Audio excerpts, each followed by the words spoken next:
नमस्कार दोस्तों, रतन GS classes में एक बार फिर से आप सभी का तहे दिल से हार्दिक हार्दिक अभिनंदन और स्वागत है। दोस्तों, समसामयिक घटना चक्र का जो अध्यायवार विभाजित हल प्रश्न पत्र है, जो कि समान अध्ययन का पूर्वावलोकन है, और ये 8 खंडों में ये चतुर्थ खंड है, जो कि भारतीय राज्य व्यवस्था एवं शासन से संबंधित है। अर्थात यह पुस्तक जो है वो भारतीय राज्य व्यवस्था एवं शासन की है, और इसमें वर्ष 1990 से लेकर के फरवरी 2022 तक के प्रश्न पत्र को शामिल किया गया है। और इसके साथ साथ में यूपी पीसीएस मुख्य परीक्षा का जो समान अध्ययन प्रश्न पत्र है उसको भी शामिल किया गया है। दोस्तों, इस पुस्तक का हम लोग अध्यायवार विभाजित अध्ययन कर रहे हैं, अर्थात एक एक अध्याय का अध्ययन हम लोग कर रहे हैं। और इसके विषय सूची को देखें, इसके अनुक्रमणिका को देखें तो ये स्पष्ट होता है कि अभी तक हम लोगों ने कुल मिलाकर के 36 अध्याय का अध्ययन कर चुके हैं, और इस सेशन में हम लोग 37वें अध्याय के बारे में जानकारी प्राप्त करने वाले हैं, जो कि राजनीतिक दल से संबंधित है। दोस्तों, इसके पहले अगर आप लोग अभी तक 36 वीडियो को नहीं देखे हों, 36 चैप्टर का अध्ययन नहीं किए हों, तो प्ले लिस्ट में जाकर के आप लोग वहां से अध्ययन कर सकते हैं, देख सकते हैं और लाभान्वित हो सकते हैं। फिलहाल इस सेशन में हम लोग बात करने वाले हैं राजनीतिक दल के बारे में। और आइए चलते हैं, अपने सेशन को प्रारंभ करते हैं और जानकारी प्राप्त करते हैं राजनीतिक दल के बारे में। इस तरीके से हम लोग जानकारी प्राप्त करने वाले हैं राजनीतिक दल के बारे में। तो आइए देखते हैं इसके नोट्स को। दोस्तों, इसको शुरू करने से पहले एक बार मैं फिर से बता दूं कि अगर अभी तक आप लोग इसके पहले की वीडियो को नहीं देखे हों तो प्लीज़ प्ले लिस्ट में जाएं और वहां से आप लोग उसे देख करके लाभान्वित हो सकते हैं। फिलहाल हम लोग आगे बढ़ते हैं और शुरू करते हैं आज के सेशन को, जो कि राजनीतिक दल से संबंधित है। इसका नोट्स जो कि कह रहा है, दलीय व्यवस्था राजनीतिक व्यवस्था का अंग है। दोस्तों, दलीय व्यवस्था द्वारा ही लोकतांत्रिक राजनीतिक व्यवस्थाओं में सरकार का गठन और संचालन होता है। अगला पॉइंट जो है वो कह रहा है, लोक प्रतिनिधित्व अधिनियम 1951 राजनीतिक दलों के पंजीकरण का प्रावधान करता है।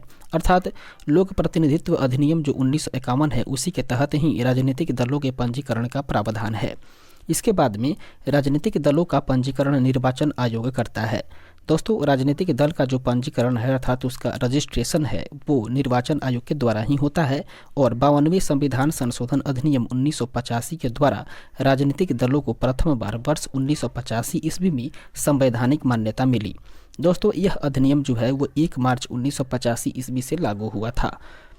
इसके बाद वाले पॉइंट को देखें तो कह रहा है, 52वें संविधान संशोधन अधिनियम के द्वारा ही भारतीय संविधान में 10वीं अनुसूची को जोड़ करके दल बदल को रोकने का प्रावधान किया गया। इसके बाद में 51वें संविधान संशोधन अधिनियम 2003 के द्वारा 10वीं अनुसूची में संशोधन किए गए हैं। इसके बाद में आंतरिक दलीय लोकतांत्रिक राजनीतिक दलों के आंतरिक चुनाव के लिए प्रयुक्त होता है, जो दल के पदाधिकारियों के चुनाव हेतु समय समय पर होते हैं। इसका बाद वाला पॉइंट कह रहा है, भारत के विभिन्न राजनीतिक दलों को राष्ट्रीय या राज्य स्तरीय पार्टी की मान्यता देने का अधिकार निर्वाचक प्रतीक या आरक्षण और आवंटन आदेश 1968 के तहत निर्वाचन आयोग को प्राप्त है। दोस्तों, वर्तमान समय में देश में कुल मिलाकर के 8 राजनीतिक दलों को राष्ट्रीय पार्टी का दर्जा प्राप्त हो चुका है, जिसमें से कि भारतीय राष्ट्रीय कांग्रेस जो कि सबसे पुराना पार्टी है, इसके बाद में भारतीय जनता पार्टी, बहुजन समाज पार्टी, उसके बाद में कम्युनिस्ट पार्टी ऑफ इंडिया अर्थात सीपीआई, इसके बाद में कम्युनिस्ट पार्टी ऑफ इंडिया मार्क्सवादी अर्थात सीपीआईएम। दोस्तों, राष्ट्रवादी कांग्रेस पार्टी और इसके साथ साथ अखिल भारतीय तृणमूल कांग्रेस तथा नेशनल पीपुल्स पार्टी शामिल हैं। इसके बाद वाले पॉइंट को देखें तो कह रहा है, भारत में वयस्क मताधिकार के आधार पर मतदान होता है। दोस्तों, राजनीतिक दलों को अपने स्वयं के मानक स्थापित करने की स्वतंत्रता होती है। और भारतीय राष्ट्रीय कांग्रेस में राष्ट्रीय शब्द ब्रिटिश शासन के विरुद्ध प्रतिक्रिया से प्रभावित था। दोस्तों, भारतीय राष्ट्रीय कांग्रेस के प्रथम अध्यक्ष की बात करें तो ये व्योमेश चंद्र बनर्जी हुआ करते थे, जो कि भारतीय राष्ट्रीय कांग्रेस के प्रथम अध्यक्ष थे। अर्थात भारतीय राष्ट्रीय कांग्रेस के प्रथम अध्यक्ष व्योमेश चंद्र बनर्जी थे। और भारतीय राष्ट्रीय कांग्रेस की स्थापना की बात करें तो इसकी स्थापना जो है वो 1885 ईस्वी में हुई थी, और ये स्थापना जो हुई थी वो ए.ओ. ह्यूम के द्वारा ही की गई थी। इसके बाद में भारतीय जनता पार्टी के प्रथम अध्यक्ष की बात करें तो भारतीय जनता पार्टी के प्रथम अध्यक्ष थे अटल बिहारी वाजपेयी, और भारतीय जनता पार्टी की गठन जो हुआ था वो 1980 ईस्वी में हुआ था। इसके बाद में इंडिपेंडेंट लेबर पार्टी की स्थापना भीमराव अंबेडकर के द्वारा 1936 ईस्वी में की गई थी। जबकि वर्तमान में सक्रिय कम्युनिस्ट पार्टी ऑफ इंडिया अर्थात CPI की स्थापना की बात करें तो ये 1925 ईस्वी में हुई थी, जबकि कम्युनिस्ट पार्टी ऑफ इंडिया मार्क्सवादी की बात करें तो इसकी स्थापना जो है वो 1964 ईस्वी में हुई थी। दोस्तों आम आदमी पार्टी की बात करें तो आम आदमी पार्टी एक राज्य स्तरीय पार्टी है और महात्मा गांधी इसके साथ साथ में जयप्रकाश नारायण इन दोनों ने भारत में दल विहीन प्रजातंत्र का समर्थन किया था। अब हम लोग जानकारी प्राप्त करते हैं इसके प्रश्न कोश के बारे में, अर्थात इस टॉपिक से आयोग के द्वारा कौन कौन से प्रश्न पूछे गए थे उसके बारे में हम लोग जानकारी प्राप्त करने वाले हैं। पहला प्रश्न जो कि कह रहा है भारत के राजनीतिक दलों के संबंध में निम्नलिखित कथनों पर विचार कीजिए। दोस्तों भारत के जो राजनीतिक दल है उनके विषय में यहाँ पे 4 पॉइंट दिया हुआ है और चारों बिंदु को पढ़ने के बाद ये बताना है कि इनमें से कौन से कथन सही है। पहला पॉइंट जो कि कह रहा है लोक प्रतिनिधित्व अधिनियम 1951 राजनीतिक दलों के पंजीकरण का प्रावधान करता है, जो कि बिल्कुल सही कथन है। दूसरा कथन है राजनीतिक दलों का पंजीकरण निर्वाचन आयोग करता है, जो कि बिल्कुल सही कथन है। इसके पहले भी हम लोग इसके नोट्स में देख चुके हैं इस बात को। उसके बाद में राष्ट्रीय स्तर पर राजनीतिक दल वह है जिसे 4 या अधिक राज्यों में मान्यता प्राप्त हो चुका हो। अर्थात कहने का मतलब ये है कि वह राजनीतिक दल जो 4 या अधिक राज्य में अपनी मान्यता प्राप्त कर चुका हो वहीं जो है दोस्तों वो राष्ट्रीय स्तर पर राजनीतिक दल कहलाता है। इसके बाद में ये कथन सही है और चौथा कथन कह रहा है 1999 ईस्वी के आम चुनाव में निर्वाचन आयोग के द्वारा मान्यता प्राप्त 6 राष्ट्रीय और इसके साथ साथ में 48 राज्य स्तरीय दल थे, जो कि बिल्कुल सही कथन है। इस प्रकार से हम लोगों ने देखा कि भारत के राजनीतिक दल के संबंध में जो चारों के 4 कथन दिए हुए हैं वो बिल्कुल सत्य कथन है। तो इस तरीके से इस प्रश्न का जो सही आंसर है वो ऑप्शन नंबर डी हो जाएगा, अर्थात 1, 2, 3 और 4 ये बिल्कुल सही कथन है। इसके डिस्क्रिप्शन को देखें तो इसके डिस्क्रिप्शन कह रहा है लोक प्रतिनिधित्व अधिनियम 1951 ईस्वी में राजनीतिक दलों के पंजीकरण और पंजीकरण के नियमों की व्यवस्था की गई है। दोस्तों राजनीतिक दलों का पंजीकरण निर्वाचन आयोग करता है, अर्थात यदि प्रश्न पूछे कि राजनीतिक दलों का पंजीकरण कौन करता है तो राजनीतिक दलों का जो पंजीकरण है वो निर्वाचन आयोग के द्वारा ही होता है और साथ ही वह निर्वाचन प्रतीक अर्थात आरक्षण और आवंटन आदेश 1968 यथा संशोधित के तहत ही राजनीतिक दलों को निर्धारित मानदंडों के आधार पर राष्ट्रीय दल या राज्य स्तरीय दल, जिसको कि क्षेत्रीय दल भी कहा जाता है, उसके रूप में मान्यता प्रदान करता है और उन्हें चुनाव चिन्ह भी प्रदान करता है या आवंटित करता है। इसके बाद में वह दल राष्ट्रीय दल होता है जो कम से कम 4 राज्यों में पिछले आम चुनाव जो कि लोकसभा या विधानसभा के चुनाव रहे हों उसमें कुल पड़े वैध मतों में से न्यूनतम 6% मत प्राप्त कर चुका हो या प्राप्त करता हो। दोस्तों इसके साथ साथ में किसी राज्य या राज्यों से लोकसभा में 4 सीटें भी जीतता हो या वह लोकसभा में 3 विभिन्न राज्यों से मिला करके 2% सीटें प्राप्त करता हो या उस दल को कम से कम 4 राज्यों में राज्य स्तरीय दल की मान्यता प्राप्त हो चुका हो। इसके बाद में 1999 ईस्वी के आम चुनाव में निर्वाचन आयोग के द्वारा मान्यता प्राप्त 6 राष्ट्रीय तथा इसके साथ साथ में 48 राज्य स्तरीय दल थे। वर्तमान समय में देखें तो वर्तमान में भारत में कुल मिलाकर के 8 मान्यता प्राप्त राष्ट्रीय और इसके बाद में 50 से अधिक राज्य स्तरीय या क्षेत्रीय दल हो चुके हैं। आगे बढ़ते हैं, दूसरे नंबर प्रश्न को देखते हैं जो कि कह रहा है भारत के विभिन्न राजनीतिक दलों को राष्ट्रीय या क्षेत्रीय दल का दर्जा देने का अधिकार किसको है? वो है दोस्तों चुनाव आयोग को। अर्थात भारत का जो विभिन्न राजनीतिक दल है उसको राष्ट्रीय या क्षेत्रीय दल का जो दर्जा है वो चुनाव आयोग ही प्रदान करता है। ऑप्शन नंबर सी इसका राइट आंसर होगा। इसके डिस्क्रिप्शन को हम लोग ऊपर के प्रश्न में देख चुके हैं। फिलहाल आगे बढ़ते हैं, देखते हैं 3 नंबर प्रश्न को जो कि कह रहा है निम्नलिखित में से कौन भारत में राजनीतिक दलों को मान्यता प्रदान करता है? वह है दोस्तों भारत का निर्वाचन आयोग, अर्थात भारत के निर्वाचन आयोग के द्वारा ही भारत में राजनीतिक दलों को मान्यता प्रदान किया जाता है। ऑप्शन नंबर बी इसका राइट आंसर होगा। इस प्रकार से आगे बढ़ते हैं और देखते हैं अगले प्रश्न को। इस तरीके से 4 नंबर प्रश्न जो कि कह रहा है भारत में राजनीतिक दलों को निम्नांकित में से किसके द्वारा पंजीकृत और मान्यता प्रदान की जाती है? दोस्तों भारत में राजनीतिक दलों की बात करें तो भारत में राजनीतिक दलों को भारत के निर्वाचन आयोग के द्वारा ही पंजीकृत और मान्यता प्रदान की जाती है। ऑप्शन नंबर बी इसका राइट आंसर होगा, भारत के निर्वाचन आयोग के द्वारा। आगे बढ़ते हैं, देखते हैं 5वें नंबर प्रश्न को जो कि कह रहा है किसी दल को राष्ट्रीय दल के रूप में स्वीकृति तब मिलती है जब वह इसके लिए दोस्तों उपयुक्त आंसर के न होने की वजह से स्टार मार्किंग की गई है। फिलहाल हम लोग देखते हैं इसके डिस्क्रिप्शन को। प्रश्न को एक बार फिर से पढ़ेंगे। कह रहा है किसी दल को राष्ट्रीय दल के रूप में स्वीकृति तब मिलती है जब वह, इसके लिए इसका डिस्क्रिप्शन कह रहा है निर्वाचन प्रतीक, आरक्षण और आवंटन आदेश 1968 यथा संशोधित के अनुसार किसी राजनीतिक दल को राष्ट्रीय दल के रूप में निर्वाचन आयोग के द्वारा तभी स्वीकृति प्रदान की जाती है जबकि निम्नलिखित 3 शर्तों में से कोई एक पूरी होती हो। पहला शर्त है उस राजनीतिक दल के द्वारा खड़े किए गए प्रत्याशियों को किन्हीं 4 या अधिक राज्यों में लोकसभा के पिछले आम चुनाव या अन्य राज्यों की विधानसभा के पिछले आम चुनावों में पड़े कुल वैध मतों का कम से कम 6% मत और इसके साथ साथ में कम से कम 4 लोकसभा की सीटें प्राप्त हो चुकी हों। और दूसरा शर्त है दोस्तों उस दल को लोकसभा के पिछले आम चुनाव में लोकसभा की कुल सदस्य संख्या की कम से कम 2% सीटें प्राप्त हों और इसमें प्रत्येक आधे से अधिक भिन्न को एक गिना जाएगा तथा ये सदस्य कम से कम 3 राज्यों से चुने गए हों। और इसके लिए तीसरा जो कंडीशन है वो है कि उस दल को कम से कम 4 राज्यों में 5 स्तरीय दल की मान्यता प्राप्त हो चुकी हो या उस दल को कम से कम 4 राज्यों में राज्य स्तरीय दल की मान्यता प्राप्त हो चुकी हो। इस तरीके से ये 3 कंडीशंस हैं। आगे बढ़ते हैं, देखते हैं 6ठे नंबर प्रश्न को, जो कि कह रहा है भारत में किसी दल को राष्ट्रीय दल बनाने हेतु पूर्व चुनाव में कम से कम कितना प्रतिशत सीट या कितना प्रतिशत वोट प्राप्त होना चाहिए। इसके लिए इसका सही आंसर होगा ऑप्शन नंबर ई अर्थात उपयुक्त में से कोई नहीं।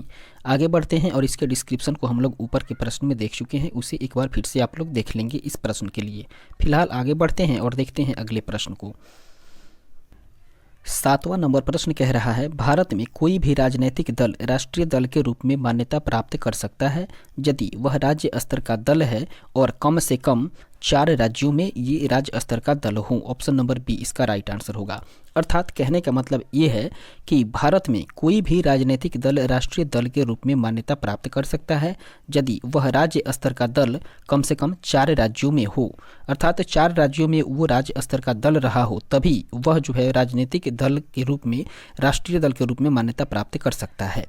आगे बढ़ते हैं, देखते हैं अगले प्रश्न को। 8वां नंबर प्रश्न जो कि कह रहा है किसी राजनीतिक दल को क्षेत्रीय दल के रूप में मान्यता दी जाती है यदि वह राज्य में या तो लोकसभा अथवा विधानसभा चुनाव में 8% वोट प्राप्त करता हो। ऑप्शन नंबर सी इसका राइट आंसर हो जाएगा।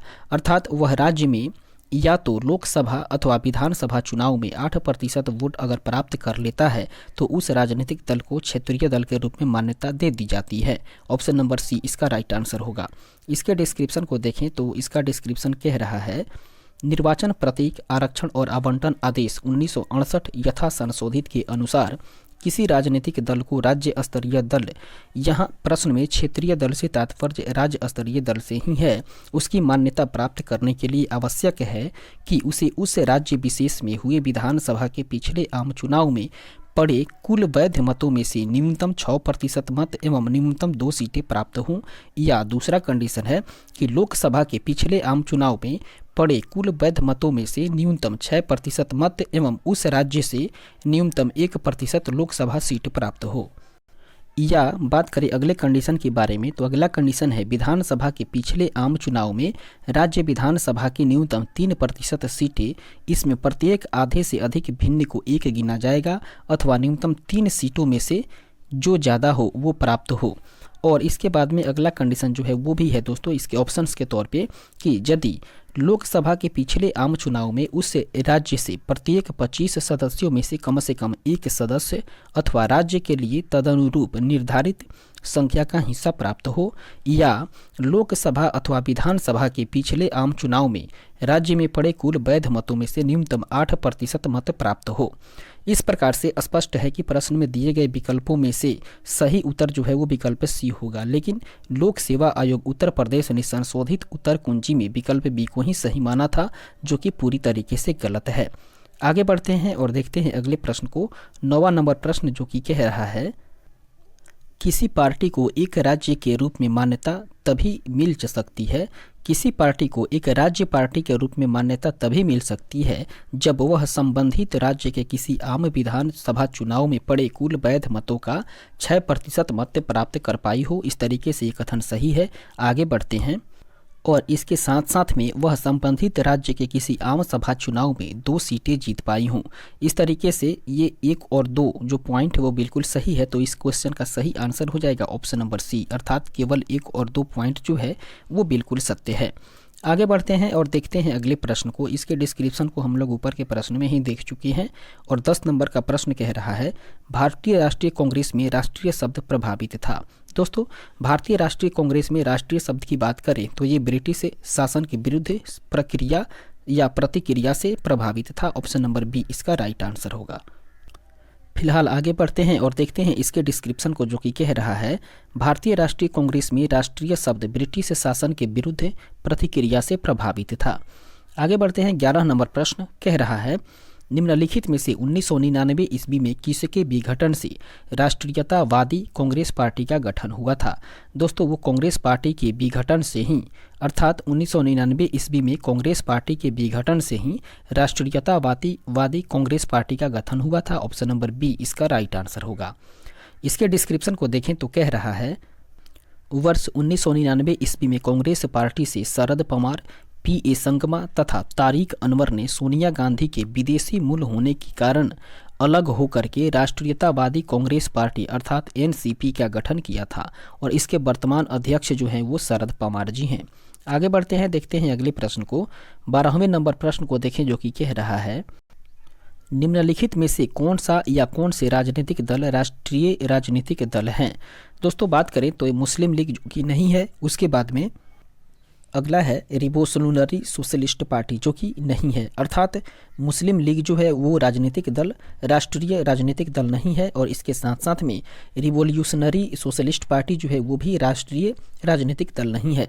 इसके बाद में अखिल भारतीय फॉरवर्ड ब्लॉक जो है वो भी राजनीतिक दल, ये राजनीतिक दल जो है वो राष्ट्रीय पार्टी या राष्ट्रीय राजनीतिक पार्टी नहीं है। इसके बाद में अगला है दोस्तों peasants and workers party of India, अर्थात ये कुल मिलाकर बात करें तो ये चारों के चारों जो पार्टी हैं वो चारों के चारों जो दल हैं वो राष्ट्रीय राजनीतिक दल नहीं है। इस प्रकार से कूट के अनुसार देखें तो कूट के अनुसार इसका सही आंसर हो जाएगा ऑप्शन नंबर डी, अर्थात उपयुक्त में से कोई भी ऐसा पार्टी नहीं है जो राजनीतिक पार्टी हो सके। आगे बढ़ते हैं और देखते हैं इसके डिस्क्रिप्शन को, जो कि कह रहा है, वर्तमान में 8 राजनीतिक दलों को राष्ट्रीय राजनीतिक दल के रूप में मान्यता प्राप्त है। और ये दल हैं दोस्तों भारतीय जनता पार्टी, भारतीय राष्ट्रीय Congress, Bahujan Samaj party, communist party of India अर्थात CPI, और इसके साथ साथ में कम्युनिस्ट पार्टी ऑफ इंडिया अर्थात मार्क्सवादी, और अगला है राष्ट्रवादी कांग्रेस पार्टी। इसके बाद में अखिल भारतीय तृणमूल कांग्रेस, और आखिरी है दोस्तों नेशनल पीपुल्स पार्टी, जो कि ये 8 जो दल हैं वो राष्ट्रीय राजनीतिक दल है। आगे बढ़ते हैं और बात करते हैं अगले प्रश्न के बारे में। 13वां नंबर प्रश्न जो कि कह रहा है, भारतीय जनता पार्टी के गठन के पश्चात इसके प्रथम अध्यक्ष कौन बने थे। दोस्तों, जब भारतीय जनता पार्टी का गठन हुआ था तो उसके बाद प्रथम अध्यक्ष के तौर पे AB अर्थात अटल बिहारी वाजपेयी बने हुए थे प्रथम अध्यक्ष। ऑप्शन नंबर बी इसका राइट आंसर होगा। इसके डिस्क्रिप्शन को देखें, जो कि कह रहा है, भारतीय जनता पार्टी के गठन के पश्चात इसका प्रथम अध्यक्ष अटल बिहारी वाजपेयी को चुना गया था। और इस पार्टी के गठन की बात करें तो अर्थात भारतीय जनता पार्टी का जो गठन है वो 6 अप्रैल 1980 ईस्वी को हुआ था। और इसके वर्तमान अध्यक्ष के रूप में JP नड्डा जी हैं। आगे बढ़ते हैं, देखते हैं 14वें नंबर प्रश्न को, जो कि कह रहा है, भारत के निर्वाचन आयोग के द्वारा निम्नलिखित राजनैतिक दलों में से किसी राष्ट्रीय दल के रूप में मान्यता नहीं दिया गया है। वो दल है दोस्तों Samajwadi party. Option number D इसका राइट आंसर हो जाएगा, अर्थात समाजवादी पार्टी को ही निर्वाचन आयोग के द्वारा राजनीतिक दलों के रूप में राष्ट्रीय दल का मान्यता नहीं दिया गया है। आगे बढ़ते हैं और बात करते हैं इसके डिस्क्रिप्शन के बारे में, जो कि कह रहा है, समाजवादी पार्टी को ही राष्ट्रीय दल के रूप में मान्यता प्राप्त नहीं है। और यह जो है वो एक राज्य स्तरीय पार्टी है, अर्थात समाजवादी पार्टी जो है वो एक राज्य स्तरीय पार्टी है जो कि राष्ट्रीय दल नहीं है। और बात करें दोस्तों इस दल की स्थापना के बारे में, तो इस दल अर्थात समाजवादी पार्टी की स्थापना जो है मुलायम सिंह यादव के द्वारा ही की गई थी। और वर्तमान में अखिलेश सिंह यादव इस दल के राष्ट्रीय अध्यक्ष हैं। बात करें अन्य प्रश्नगत राजनीतिक तीनों जो दिए हुए हैं पार्टी जो हैं वो राजनीतिक दलों को राष्ट्रीय दल की मान्यता प्राप्त हो चुकी है।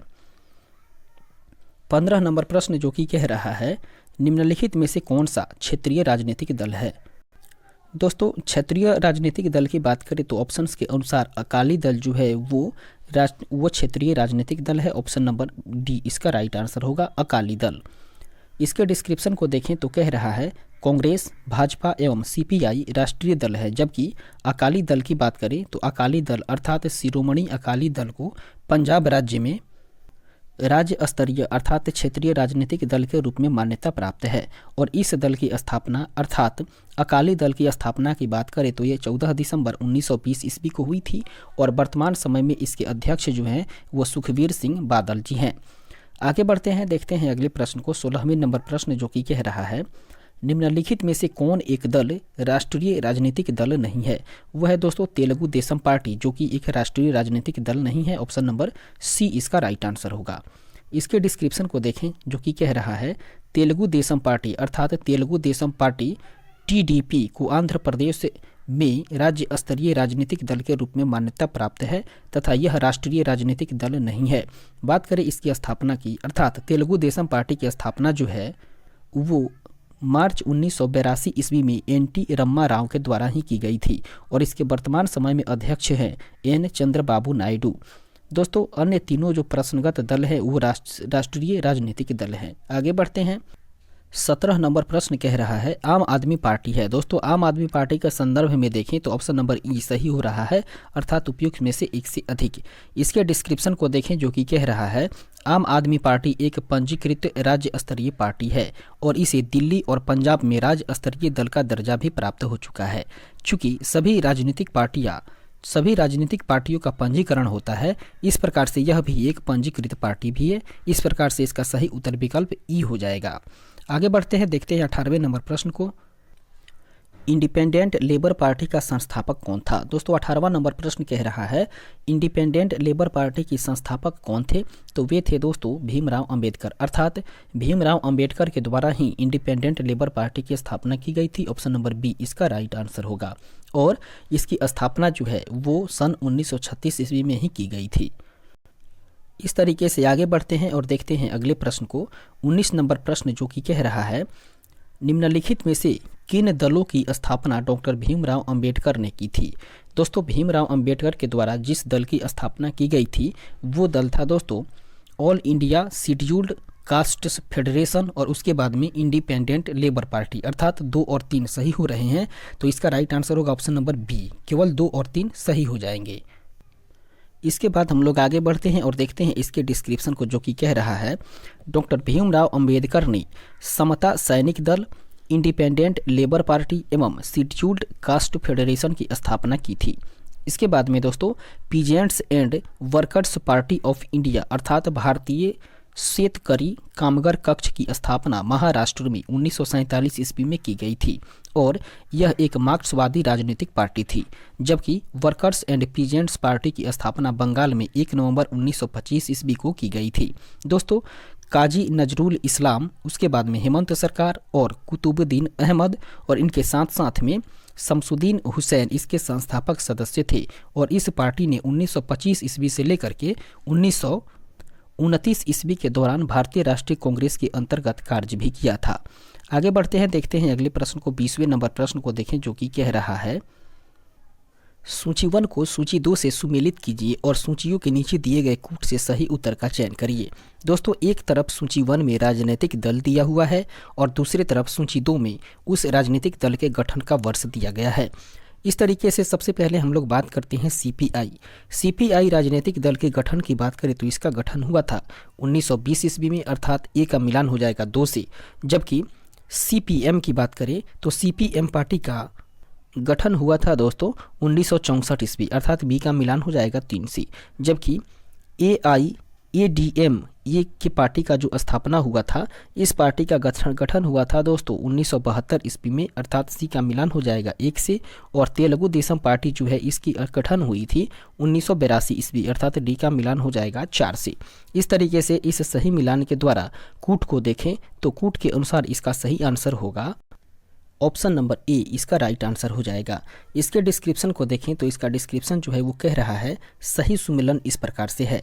एक तरफ राजनीतिक दल और दूसरे तरफ उसके गठन के वर्ष को देखें तो कह रहा है सीपीआई का जो गठन है 1925 ईस्वी में, जबकि सीपीएम का 1964 और AIADMK जो पार्टी है उसका गठन 1972 और तेलुगु देशम पार्टी की जो गठन वर्ष है वो है 1982।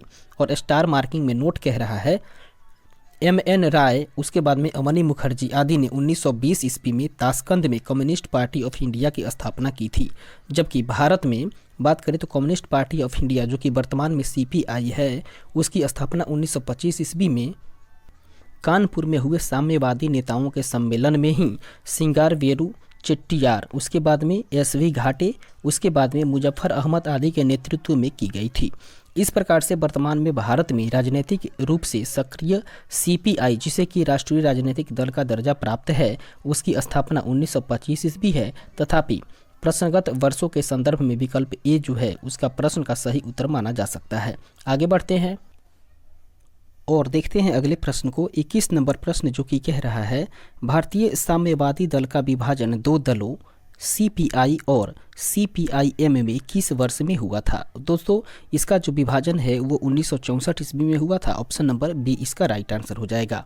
अर्थात 1964 ईस्वी में ही भारतीय साम्यवादी दल का विभाजन जो है वो दो दलों अर्थात CPI और इसके साथ साथ में CPIM के रूप में किया गया था। इस तरीके से आगे बढ़ते हैं और देखते हैं इसके डिस्क्रिप्शन को जो कि कह रहा है भारतीय साम्यवादी दल अर्थात कम्युनिस्ट पार्टी ऑफ इंडिया का विभाजन communist party of India CPI और कम्युनिस्ट पार्टी ऑफ इंडिया मार्क्सवादी अर्थात CPIM में 1964 ईस्वी में कोलकाता में हुए 7वें पार्टी सम्मेलन में हुआ था।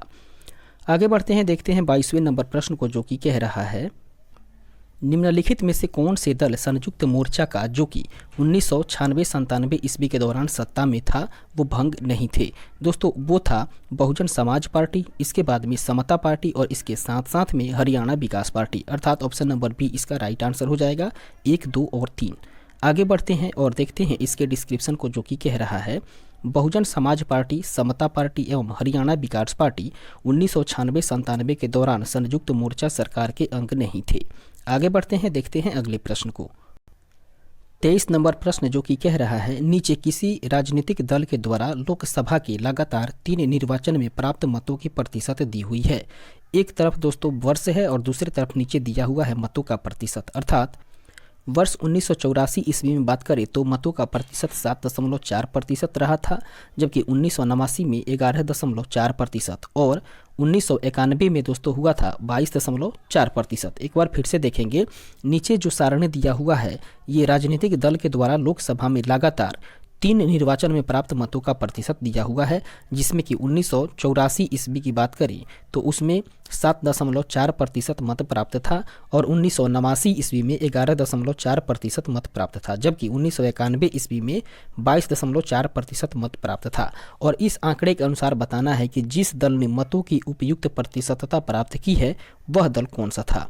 दोस्तों उस दल के बारे में बात करें तो वह दल हुआ करता था Bharatiya Janata party. Option number C इसका राइट आंसर हो जाएगा। अर्थात भारतीय जनता पार्टी के द्वारा ही ये आंकड़ा प्राप्त किया गया था।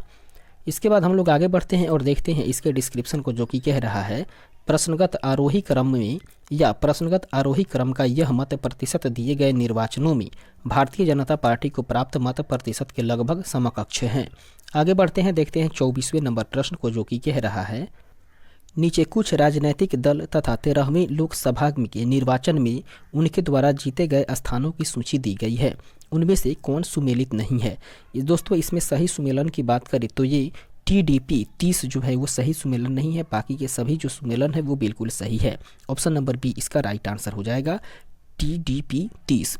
इसके डिस्क्रिप्शन को देखें जो कि कह रहा है 13वीं लोकसभा में TDP के पास 29 सीट थी, इस प्रकार से विकल्प भी सही सुमेलित नहीं है। वहीं बात करें CPM के बारे में तो CPM को 13वीं में 32 प्राप्त था और 17वीं में 3, जबकि TDP को 13वीं में 29 और 17वीं में 3, जबकि BSP को 13वीं में 14 और 17वीं में 10 और इसके बाद में BJD को 13वीं में 10 और 17वीं में 12 मत प्राप्त था। सॉरी दोस्तों सीटें प्राप्त थी। आगे बढ़ते हैं, देखते हैं अगले प्रश्न को। 25 नंबर प्रश्न जो कि कह रहा है निम्नलिखित कथनों पर विचार करिए। एक तरफ कथन ए है और दूसरा कारण आर दिया हुआ है और कथन और आर को पढ़ने के बाद बताना है कि निम्नलिखित में से कौन सा सही उत्तर है, कौन सा विकल्प सही है। सबसे पहले कथन ए को देखते हैं जो कि कह रहा है भारतीय जनता पार्टी के नेतृत्व वाली साझा सरकार की अभिशासन के लिए राष्ट्रीय एजेंडा में कुछ नीति निर्देशन, कुछ वायदे और कुछ मार्गदर्शक सिद्धांत समाहित हैं। उसके बाद में कारण आर को देखें तो कारण आर कह रहा है वह बहुत सी चीज़ों की बृहद विस्तार में चर्चा करता है। एक बार फिर से कथन को पढ़ेंगे। कह रहा है भारतीय जनता पार्टी के नेतृत्व वाली साझा सरकार के अभिशासन के लिए राष्ट्रीय एजेंडा में कुछ नीति निर्देशन, कुछ वायदे और कुछ मार्गदर्शक सिद्धांत समाहित है, जो कि ये बिल्कुल सही कथन है। उसके बाद में जो कारण है, कारण को देखें तो कह रहा है वह बहुत सी चीज़ों की बृहद विस्तार में चर्चा करता है। इस प्रकार से कारण आर जो है वो भी बिल्कुल सही है। लेकिन कथन और कथन ए और कारण आर दोनों सही है, परंतु आर जो है वो एक ही सही व्याख्या नहीं कर रहा है या सही स्पष्टीकरण नहीं कर रहा है। इस प्रकार से ऑप्शन नंबर बी इसका राइट आंसर होगा। अर्थात दोनों ए और आर सही हैं, परंतु आर ए का सही स्पष्टीकरण नहीं है। आगे बढ़ते हैं, देखते हैं इसके डिस्क्रिप्शन को जो कि कह रहा है वर्तमान समय में भारत में साझा सरकारों का दौर चल रहा है। दोस्तों ये 1998 के समय की बात है। चूंकि इस प्रकार के सरकार में कई दल शामिल होते हैं, इसलिए सभी दलों की भावनाओं को ध्यान में रख करके एक साझा न्यूनतम कार्यक्रम बनाया जाता है और उसी के अनुरूप सरकार को चलाने का प्रयास किया जाता है। इस प्रकार से ए और आर दोनों सही हैं, परंतु आर ए का सही स्पष्टीकरण नहीं दे रहा है। इस तरीके से 26 नंबर प्रश्न कह रहा है किस राज्य में क्षेत्रीय दल सत्ता में नहीं है। दोस्तों ये तात्कालिक एग्जाम की समय की बात करें तो उस समय में क्षेत्रीय दल जो है वो केरल में सत्ता में नहीं था। ऑप्शन नंबर डी इसका राइट आंसर हो जाएगा। अर्थात केरल राज्य में जो है वो क्षेत्रीय दल सत्ता में नहीं था। इसके डिस्क्रिप्शन को देखें जो कि कह रहा है केरल में लगातार कांग्रेस अथवा कम्युनिस्ट पार्टी ऑफ इंडिया मार्क्सवादी के नेतृत्व में सरकार का गठन होता रहा है। ये दोनों ही राष्ट्रीय पार्टियां हैं।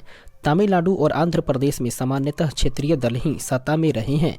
जम्मू और कश्मीर राज्य पुनर्गठन अधिनियम 2019 के तहत 31 अक्टूबर 2019 से तत्कालीन जम्मू और कश्मीर राज्य को 2 संघ राज्य क्षेत्रों नामतः जम्मू और कश्मीर और इसके बाद में लद्दाख में विभाजित कर दिया गया है।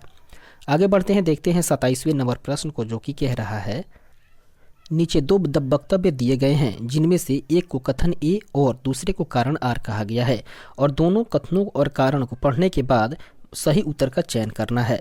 दोस्तों पहले कथन ये कह रहा है कि भारत के केंद्रीय लोकसभा और राज्यों की विधानसभाओं के निर्वाचन में सदस्यों का बहुमत पाने वाले राजनीतिक दल ही सरकार बनाते रहते हैं, न कि मतों का बहुमत पाने वाले। इस प्रकार से यह कथन जो है वो बिल्कुल सत्य है। और कारण आर कह रहा है बहुमत प्रणाली पर आधारित निर्वाचनों में प्राप्त मतों की अपेक्षित बहुलता के आधार पर ही परिणाम का निर्णय होता है। इस प्रकार से कारण जो है वो भी बिल्कुल सही है। और हम लोग देख रहे हैं कि कथन और कारण दोनों सही हो रहा है, लेकिन कारण आर जो है वो एक ही सही व्याख्या भी कर रहा है। तो इस तरीके से इस क्वेश्चन का सही आंसर जो है वो ऑप्शन नंबर ए हो जाएगा। ऑप्शन नंबर ए इसका सही आंसर होगा। अर्थात ए और आर दोनों सही हैं और आर ए की सही व्याख्या भी कर रहा है। आगे बढ़ते हैं, देखते हैं अगले प्रश्न को। इसके डिस्क्रिप्शन को जो कि कह रहा है प्रश्नगत कथन और कारण दोनों सही है तथा कारण कथन की सही व्याख्या करता है। कम मत प्रतिशत के बावजूद सदस्यों के अपेक्षित बहुलता के आधार पर जीत जाने के कारण ही सरकार बनाने वाले दल का मत प्रतिशत कम रह जाता है। आगे बढ़ते हैं, 28वें नंबर प्रश्न को देखें जो कि कह रहा है नीचे 2 वक्तव्य दिए गए हैं जिनमें से एक को कथन ए कहा गया है और दूसरे को कारण आर कहा गया है। कथन ए कह रहा है संसद और राज्य विधान मंडलों में महिलाओं के लिए 33% सीटों के आरक्षण के लिए संविधान संशोधन की आवश्यकता नहीं है। इस प्रकार से देख रहे हैं दोस्तों, कथन जो ए कह रहा है वो बिल्कुल गलत है। और कारण आर को देखते हैं तो कारण आर कह रहा है चुनाव लड़ने वाले राजनीतिक दल बिना किसी संविधान संशोधन की जितनी सीटों पर वे चुनाव लड़ रहे हैं उसके 33% को महिलाओं के लिए नियत कर सकते हैं।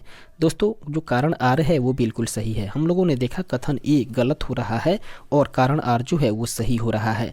तो इस आधार पर देखें दोस्तों इसके कूट को, तो कूट के अनुसार इसका सही आंसर होगा ऑप्शन नंबर डी इसका सही आंसर हो जाएगा। अर्थात ए गलत है परंतु आर सही है। इसके डिस्क्रिप्शन को देखें जो कि कह रहा है भारतीय संविधान के अनुच्छेद 330 से लेकर के 334 तक लोकसभा और राज्य विधानसभाओं में कुछ विशेष वर्गों के लिए आरक्षण प्रावधान करते हैं जिसमें महिला नहीं है। अतः संविधान में संशोधन करके महिलाओं के लिए आरक्षण का प्रावधान किया जा सकता है। इस प्रकार से स्पष्ट है कि कथन गलत है और कारण जो है वो बिल्कुल सही है। आगे बढ़ते हैं 29 नंबर प्रश्न को देखें, जो कि कह रहा है, कथन ए कह रहा है भारत में अस्थाई दल व्यवस्था नहीं है। दोस्तों, भारत में अस्थाई दल की व्यवस्था करें तो ये सही बात है और कारण आर कह रहा है अत्यधिक संख्या में राजनीतिक दल हैं। दोस्तों, कथन ए और कारण आर दोनों सही है, लेकिन आर जो है वो ये की व्याख्या नहीं कर पा रहा है। इस प्रकार से इसका सही आंसर होगा ऑप्शन नंबर बी। आगे बढ़ते हैं और देखते हैं इसके डिस्क्रिप्शन को, जो कि कह रहा है भारतीय लोकतंत्र अभी संक्रमण काल से गुजर रहा है और यहाँ पर अभी जातिवाद एवं क्षेत्रीयवाद पूरी तरह से हावी है।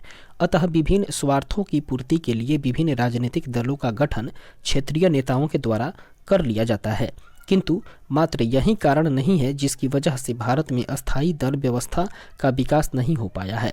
इसके अन्य सामाजिक आर्थिक कारण भी हैं। आगे बढ़ते हैं 30वें नंबर प्रश्न को देखते हैं, जो कि कह रहा है निम्नलिखित में से दलीय व्यवस्था किस एक व्यापक व्यवस्था का अंग है। दोस्तों, दलीय व्यवस्था की बात करें तो ये राजनीतिक व्यवस्था का एक अंग है। ऑप्शन नंबर सी इसका राइट आंसर होगा। इसके डिस्क्रिप्शन को देखें, जो कि कह रहा है दलीय व्यवस्था राजनीतिक व्यवस्था का अंग है। दलीय व्यवस्था के द्वारा ही लोकतांत्रिक राजनीतिक व्यवस्थाओं में सत्ता का गठन एवं सरकार का संचालन किया जाता है। आगे बढ़ते हैं 31वें नंबर प्रश्न को देखें, जो कि कह रहा है निम्नलिखित वक्तव्यों पर विचार कीजिए और नीचे दिए गए कूट से सही उत्तर का चयन करिए। दोस्तों, पहला कथन जो है वो कह रहा है भारत में लिखित संविधान है। भारत में लिखित संविधान है, ये बात बिल्कुल सही है। इस प्रकार से कथन ये सही है। कारण आर को देखें तो ये कह रहा है शक्तिशाली क्षेत्रीय दलों का विकास क्षेत्रीय आकांक्षाओं का संकेतक है।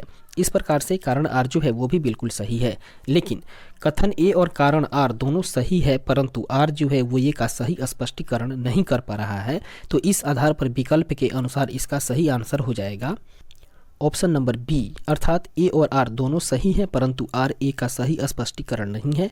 ऑप्शन नंबर बी इसका राइट आंसर होगा। आगे बढ़ते हैं, देखते हैं इसके डिस्क्रिप्शन को, जो कि कह रहा है भारत का संविधान एक लिखित संविधान है। इस प्रकार से कथन ए जो है वो बिल्कुल सही है। इसके अलावा क्षेत्रीय आकांक्षाओं की पूर्ति हेतु ही शक्तिशाली क्षेत्रीय दलों का विकास होता है और ये क्षेत्रीय दल उस क्षेत्र विशेष की समस्याओं के समाधान तथा सुविधाओं की वृद्धि की बात करते हैं, जिससे उस क्षेत्र के जनमत का झुकाव उसकी तरफ हो जाता है। इस प्रकार से कारण आर जो है वो भी बिल्कुल सही है, किंतु कारण आर जो है वो कथन ए का सही स्पष्टीकरण नहीं है। आगे बढ़ते हैं 32वें नंबर प्रश्न को देखें, जो कि कह रहा है निम्नलिखित में से किसे एक दबाव समूह माना जा सकता है। दोस्तों, दबाव समूह के बारे में बात करें तो दबाव समूह के रूप में माना जा सकता है मजदूर संघ के सदस्य को। ऑप्शन नंबर डी इसका राइट आंसर होगा, मजदूर संघ के सदस्य। इसके डिस्क्रिप्शन को देखें, जो कि कह रहा है मजदूर संघ के सदस्य को दबाव समूह माना जा सकता है जब कोई संगठन अपने सदस्यों के हितों की पूर्ति के लिए राजनीतिक सत्ता को प्रभावित करता है और हितों की पूर्ति के लिए दबाव बनाता है, तो उस संगठन को दबाव समूह कहते हैं और इसे हित समूह, अनौपचारिक संगठन आदि भी कहते हैं। दोस्तों, इसमें मजदूर संघ, किसान संगठन, महिला संगठन, व्यापारी संगठन, विद्यार्थी संगठन आदि को शामिल किया जा सकता है। आगे बढ़ते हैं 33वें नंबर प्रश्न को देखें, जो कि कह रहा है आंतरिक दलीय लोकतंत्र का उपयोग होता है। दोस्तों, आंतरिक दलीय लोकतंत्र के उपयोग की बात करें तो इसका उपयोग होता है दल का आंतरिक चुनाव जो दल के पदाधिकारियों के चयन हेतु समय समय पर हो। ऑप्शन नंबर सी इसका राइट आंसर होगा। आगे बढ़ते हैं, देखते हैं इसके डिस्क्रिप्शन को, जो कि कह रहा है आंतरिक दलीय लोकतंत्र राजनीतिक दलों के आंतरिक चुनाव के लिए प्रयुक्त होता है जो दल के पदाधिकारियों के चुनाव हेतु समय समय पर हो। आगे बढ़ते हैं, देखते हैं अगले प्रश्न को। तो अगला प्रश्न 34 नंबर, जो कि कह रहा है निम्नलिखित में से किस विद्वान ने स्वतंत्रता के प्रारंभिक वर्षों की भारत की दलीय व्यवस्था का एक दलीय प्रभुत्व वाली व्यवस्था के रूप में वर्णन किया है। वो किया है दोस्तों Rajni Kothari. Option number B इसका राइट आंसर हो जाएगा, रजनी कोठारी। आगे बढ़ते हैं, और देखते हैं इसके डिस्क्रिप्शन को, जो कि कह रहा है रजनी कोठारी ने स्वतंत्रता के प्रारंभिक वर्षों की भारत की दलीय व्यवस्था को एक दलीय प्रभुत्व वाली व्यवस्था के रूप में वर्णन किया है। दोस्तों, रजनी कोठारी प्रसिद्ध शिक्षाविद, लेखक और राजनीतिक सिद्धांतकार थे। इन्होंने CSDS अर्थात विकासशील समाज अध्ययन पीठ और लोकायन संस्था की स्थापना भी की थी। आगे बढ़ते हैं, देखते हैं 35वें नंबर प्रश्न को, जो कि कह रहा है दल बदल विरोध अधिनियम जिस तिथि को अधिनियमित हुआ था वह कौन सी तिथि थी। दोस्तों, दल बदल विरोध अधिनियम की बात करें तो ये 15 फरवरी 1985 ईस्वी को ही अधिनियमित हुई थी। ऑप्शन नंबर बी इसका राइट आंसर होगा। अर्थात 15 फरवरी 1985 ईस्वी को ही दल बदल निरोध अधिनियम को अधिनियमित किया गया था। इसके डिस्क्रिप्शन को देखें, जो कि कह रहा है दल बदल अधिनियम 52वां संविधान संशोधन अधिनियम के हेतु ही विधायक या विधेयक लोकसभा के द्वारा 30 जनवरी 1985 ईस्वी तथा राज्यसभा के द्वारा 31 जनवरी 1985 ईस्वी को पारित हुआ तथा 15 फरवरी 1985 ईस्वी को राष्ट्रपति की स्वीकृति मिलने के साथ ही यह अधिनियमित हो गया था। इस प्रकार से यह अधिनियम जो है वो 1 मार्च 1985 ईस्वी से लागू भी है। दोस्तों, इसके द्वारा संविधान के अनुच्छेद 101, 102, 190 तथा 191 में संशोधन करके तथा संविधान में 10वीं अनुसूची को जोड़ करके दल बदल को रोकने का प्रावधान किया गया। आगे बढ़ते हैं, देखते हैं अगले प्रश्न को, 36 नंबर प्रश्न, जो कि कह रहा है निम्नांकित में से कौन एक दल बदल कानून निरोध में आच्छादित नहीं है। वो है दोस्तों किसी दल में विभिन्न चरणों में बड़े पैमाने पर दल बदल। ऑप्शन नंबर बी इसका राइट आंसर होगा। इसके डिस्क्रिप्शन को देखें, जो कि कह रहा है भारतीय संविधान में 52वें संविधान संशोधन 1985 के द्वारा ही 10वीं अनुसूची के तहत दल बदल के आधार पर निरहरता संबंधित उपबंध किए गए हैं और इसमें किसी दल में एक साथ पूर्ण दल बदल, एक साथ लघु दल बदल एवं दल के प्राधिकृत व्यक्ति के निर्देश के विरुद्ध मतदान करने की संबंधित प्रावधान है। इसके बाद में इसके तहत भारत में प्रथम बार राजनीतिक दलों को संवैधानिक मान्यता प्रदान की गई। दोस्तों, इस कानून के तहत किसी दल में विभिन्न चरणों में बड़े पैमाने पर दल बदल की परिस्थिति का भी उल्लेख नहीं है। आगे बढ़ते हैं, अगले प्रश्न को देखते हैं, 37 नंबर प्रश्न, जो कि कह रहा है राजनीतिक दलों को संवैधानिक मान्यता प्रथम बार कब मिली थी।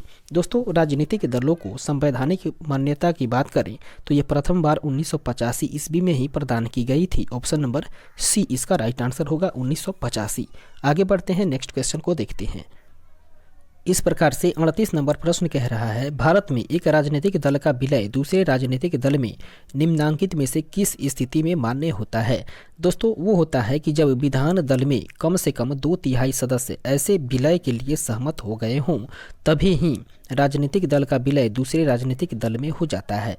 ऑप्शन नंबर सी इसका राइट आंसर होगा, जब विधानसभा के या विधान दल के कम से कम 2/3 सदस्य ऐसे विलय के लिए सहमत हो गए हों। आगे बढ़ते हैं, देखते हैं इसके डिस्क्रिप्शन को, जो कि कह रहा है भारतीय संविधान के 52वें संविधान संशोधन अधिनियम से संविधान में जोड़ी गई 10वीं अनुसूची के पैरा 4 के उप पैरा 2 के प्रावधान के अनुसार भारत में एक राजनीतिक दल का विलय दूसरे राजनीतिक दल में मान्य तब होगा जब उसके विधान दल के कम से कम 2/3 सदस्य ऐसा विलय के लिए सहमत हो गए हों। आगे बढ़ते हैं, देखते हैं अगले प्रश्न को, 39 नंबर प्रश्न, जो कि कह रहा है निम्नांकित में से दल बदल विरोधी विधेयक के संबंध में क्या सत्य नहीं है।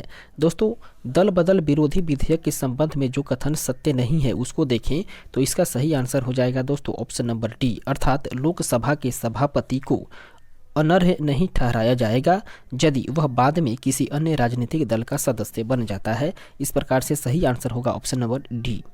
आगे बढ़ते हैं और देखते हैं इसके डिस्क्रिप्शन को, जो कि कह रहा है भारतीय संविधान के 10वीं अनुसूची में सम्मिलित दल बदल विरोधी कानून के प्रावधानों के तहत पैरा 4 के अनुसार लोकसभा अध्यक्ष या लोकसभा का उपाध्यक्ष या राज्यसभा का उपसभापति अथवा राज्य विधानमंडल के किसी सदन का अध्यक्ष या उपाध्यक्ष निर्वाचन से ठीक पहले जिस राजनीतिक दल का सदस्य होता है वह यदि अपनी सदस्यता स्वेच्छा से छोड़ देता है और उसके बाद जब तक पद धारण किए रहता है तब तक उस राजनीतिक दल में पुनः सम्मिलित नहीं होता है या या दूसरी राजनीतिक दल का सदस्य नहीं बनता है अथवा ऐसे पद पर न रहने के पश्चात वह अपने मूल राजनीतिक दल में पुनः सम्मिलित हो जाता है तो उसे अनर्ह नहीं ठहराया जाएगा।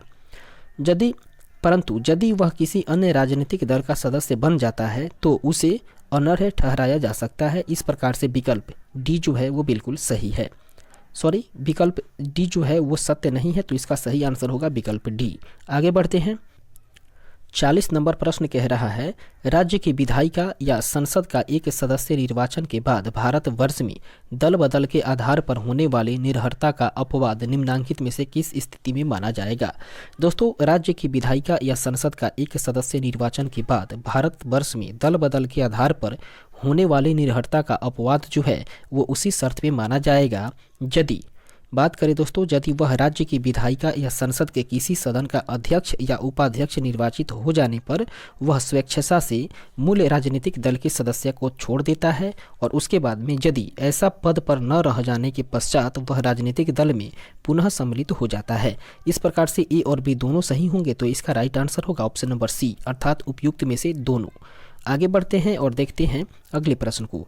41 नंबर प्रश्न जो कि कह रहा है, दल परिवर्तन विरोधी विधि को किस राज्य ने 1979 ईस्वी में ही अधिनियमित कर दिया था। दोस्तों, बात करें दल परिवर्तन विरोधी विधि को, तो वो जम्मू कश्मीर राज्य के द्वारा ही 1979 ईस्वी में अधिनियमित कर दिया गया था। ऑप्शन नंबर बी इसका राइट आंसर हो जाएगा, जम्मू एवं कश्मीर। इस तरीके से इसके डिस्क्रिप्शन को देखें जो कि कह रहा है, तत्कालीन जम्मू एवं कश्मीर राज्य में सितंबर 1979 ईस्वी में दल बदल को रोकने के लिए एक विधि को अधिनियमित किया गया था और इस कानून के अनुसार यदि विधानसभा या विधान परिषद का कोई सदस्य अपनी पार्टी को जिसके टिकट पर वह निर्वाचित हुआ है उसको छोड़ता है तो वह विधानसभा या विधान परिषद का सदस्य नहीं रहेगा। और इस कानून के अनुसार यदि कोई सदस्य किसी विषय पर पार्टी के द्वारा दिए गए निर्देश या व्हिप्स के विरुद्ध सदन में मत देता है या पार्टी के आदेश का उल्लंघन करता है या बिना पूर्व स्वीकृति के अनुपस्थित रहता है तो उसकी सदस्यता जो है वो समाप्त हो जाएगी। आगे बढ़ते हैं 42वें नंबर प्रश्न को देखते हैं जो कि कह रहा है, नीचे दी हुई सारणी पर ध्यान दीजिए जिसमें दिसंबर 1994 ईस्वी में कर्नाटक राज्य विधानसभा के लिए निर्वाचन के परिणामों की कुछ विवरण प्रस्तुत किए गए हैं। दोस्तों, यह जो विवरण दिया हुआ है यह कर्नाटक राज्य विधानसभा का विवरण है जो कि दिसंबर 1994 ईस्वी से संबंधित है। इसके विवरण को देख करके ये बताना है कि मतदान विश्लेषण के लिए मतदाता सीट की अनुपातहीनता को समझाने के लिए किस पद्धति के अपनाने को इसका कारण माना जाएगा।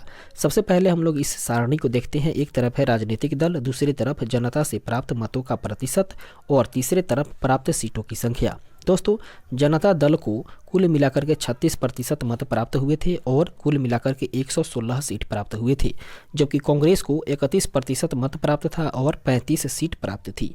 ठीक उसी प्रकार भारतीय जनता पार्टी को 20.4% मत प्राप्त था और कुल मिलाकर 40 सीट प्राप्त थी। और इस आधार पर बताना है कि इस मतदान विश्लेषण के लिए मतदाता सीट की अनुपातहीनता को समझाने के लिए किस पद्धति को अपनाने को इसका कारण माना जाएगा। इसका सही आंसर हो जाएगा ऑप्शन नंबर सी, अर्थात first part the post system, first past the post system, option number C इसका राइट आंसर होगा। इसका डिस्क्रिप्शन कह रहा है, वह पद्धति जिसमें सर्वाधिक प्राप्त मतों के आधार पर निर्वाचित माना जाता है, अर्थात कुल वैध मतों के प्रतिशत मत का महत्व नहीं होता है, उसे first past the post system कहते हैं। और भारत में राज्य विधानसभाओं एवं लोकसभा के निर्वाचन में यही पद्धति प्रचलित है। आगे बढ़ते हैं, देखते हैं अगले प्रश्न को। 43 नंबर प्रश्न जो कि कह रहा है, लोकसभा के अध्यक्ष के द्वारा आधिकारिक तौर पर एक राजनीतिक दल अथवा राजनीतिक दलों के गठबंधन को विपक्ष की मान्यता देने हेतु कम से कम होना चाहिए। इसके लिए स्टार मार्किंग की गई है उपयुक्त ऑप्शन न होने की वजह से। फिलहाल हम लोग आगे बढ़ते हैं और इसके डिस्क्रिप्शन को देखते हैं जो कि कह रहा है, लोकसभा के अध्यक्ष द्वारा विपक्ष के नेता की मान्यता हेतु लोकसभा की कुल सदस्य संख्या 543 का न्यूनतम 10% अर्थात 54.3 या 54 सदस्य संबंधित पार्टी का होना चाहिए। विगत 2 आम चुनावों में किसी भी पार्टी या किसी भी विपक्षी पार्टी को अकेले लोकसभा में इतनी सीटें नहीं मिल सकी। यही कारण है कि मई 2014 में 16वीं लोकसभा के गठन के समय से ही लोकसभा में विपक्ष के नेता का पद जो है वो रिक्त है।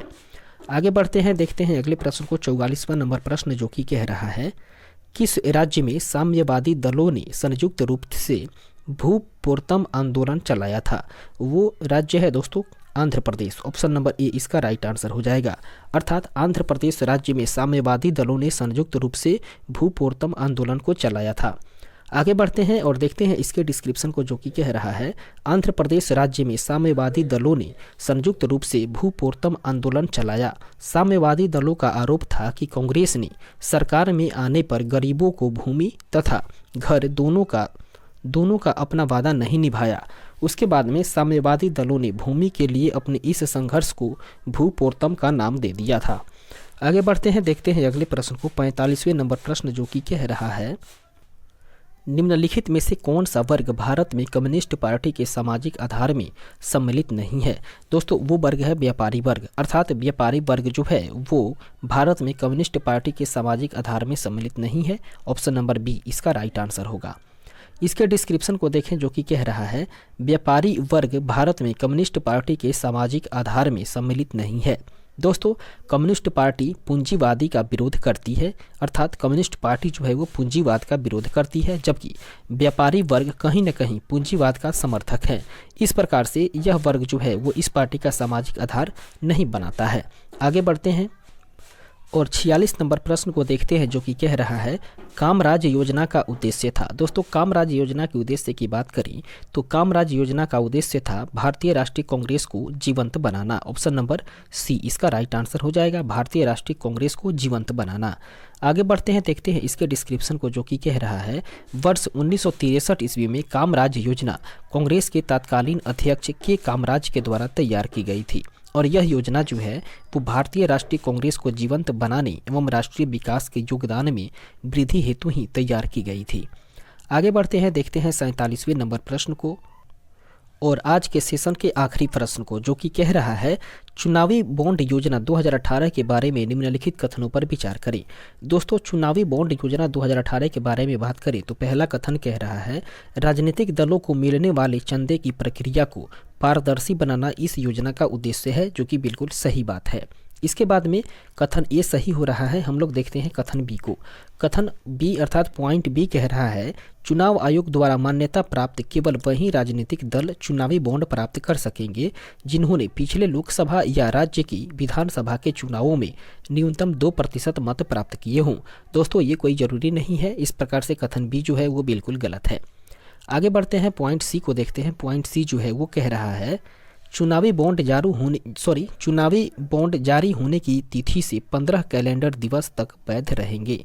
ये कथन जो है वो बिल्कुल सत्य है। तीसरा कथन सत्य है।